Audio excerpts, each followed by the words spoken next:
Nosotros vinimos a esta capacitación para ver qué podemos sacar de bueno aquí para llevarle a nuestra gente, porque a cada reunión que hemos ido hemos tomado nota y hacemos partícipes a la otra presidenta de las otras comunidades, y a la cual de ahí también traemos las inquietudes. Entonces somos representantes de ellos y traemos y llevamos inquietudes también.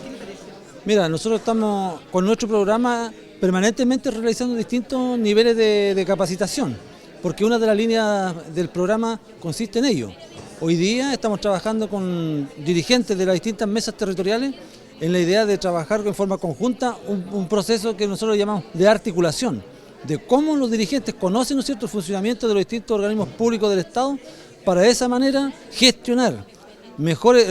bajadas de recursos para sus comunidades, en la idea, ¿no es cierto?, también de que puedan elaborar proyectos importantes que sean significativos para sus respectivos territorios.